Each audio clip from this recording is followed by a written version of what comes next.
We're going to talk about coolant leaks and how to find them. This vehicle came in and I'm looking around and I see pink fluid. I'm not sure if it's coolant. I'm pretty sure it is. It's near the radiator, but I don't want to jump to conclusions.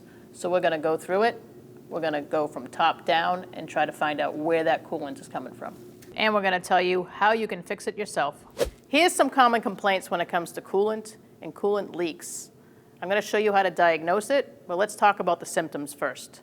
Maybe you don't have heat. Maybe the temperature gauge never goes past medium and it's lukewarm in there. Maybe the windshield's steamy, maybe the carpet's wet, maybe it smells like maple syrup.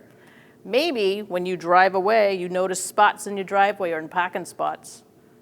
So we're going to go step by step and find where this coolant leak is coming from. I always start from the top down because gravity and water or coolant or whatever you're looking for will trickle down. So you don't want to get fooled. The fan can blow things around. There can be all kinds of things happening. So you definitely want to start at the top and look down. You're going to need a flashlight. That's about all the tools you need. So let's search. You see anything wet, you're going to look at what color it is and what it smells like. If you don't know what things smell like, just go by the color. Coolant these days can be blue, yellow or vanilla, pink, orange, green, but one thing they aren't is oily. So I'm looking in the front here where the water pump would be. I do see some dampness. Nothing crazy.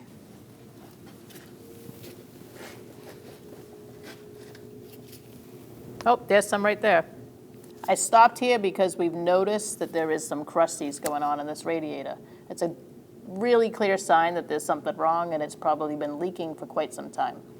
It's also pink, which is the color of the coolant in this car, so I know that it's definitely coolant. And it's on the radiator. And right where the seam is for that plastic and aluminum meat, it's usually a good spot where you're going to find some leaks. These radiators aren't as strong as they used to be back in the day.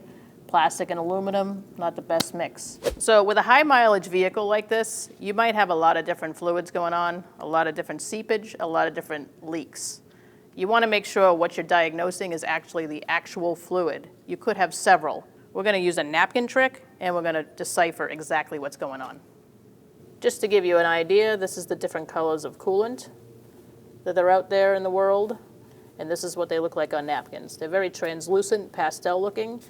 If you see a fluid that looks like this, that's obviously not coolant. This is transmission fluid. So after our diagnosis, we find that the radiator is definitely leaking. We're going to replace that and go from there. This radiator from 1aauto.com fits perfectly. It was the easy job to do. You can do it at home.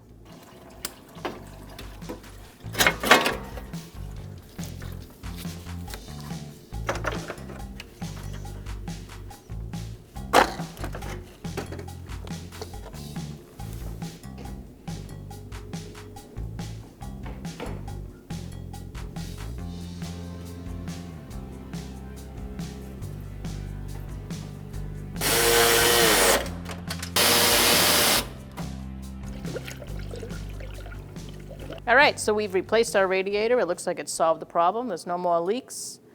We bled the system. We're good to go.